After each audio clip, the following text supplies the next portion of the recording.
Stars overhead. So die storie het met my buurman Wilbert begin, 'n paar jackals, 'n bottel rooiwyn en die res is geskiedenis.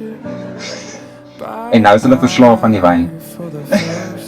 Maar oor die jare was daar baie meer as dit. Daar was diep gesprekke, baie lag, groot vieringe, moeilike seisoene en selfs 'n paar 4x4 en motorfietslesse. Something to hold on to. I couldn't believe. En as haar suster het ek altyd stilletjies gehoop en gebid dat sy haar pot se deksel sou kry. Dat hulle kan sien hoe special sy is. En toe kom Gerard. Ek dink nie ek het al ooit so gelukkig en aan haar element gesien soos wat sy saam met jou is nie. Daar is 'n stilte in haar hart, 'n tipe geluk wat mens net kan kry in jou partner. 'n Tipe liefde wat mens met kan bakstene ombou en 'n huisie maak. En dit is toe ek weet sy haar pap se woord gekry. Wasn't over my head. Would have run, but instead you were watching. Aan my man, Gerard. Ek dink nie almal besef hoeveel jy opgeoffer het om hierdie dag moontlik te maak nie. Die lang ure by die werk, die laat aande, die naweke waar ek partykeer gevoel het ek sien jou net op 'n Sondag.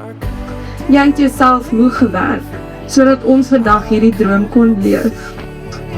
For someone to see me like you do, and over and over and seen and known. It started with you.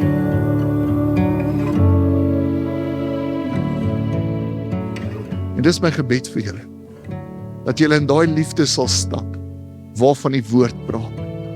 Dat julle huwelik sal getuig van elke woord hiervan.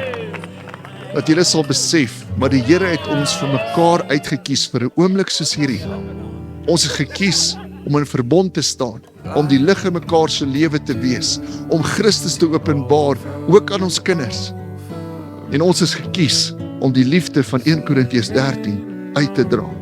So mag dit vir julle so wees. Mag julle huwelik gesond bly.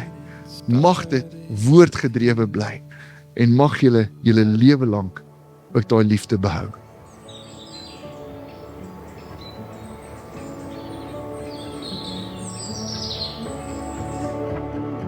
En soms bring God iemand oor jou pad wat nie net deel vorm van jou storie nie, maar wat perfek inpas vir die mens wat jy besig is om te word.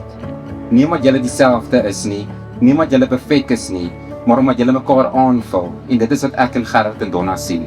Ek sien twee mense wat mekaar nie probeer verander nie, wat mekaar help groei. Twee mense wat mekaar ondersteun, twee mense wat saam lag, en twee mense wat saam op Jesus fokus.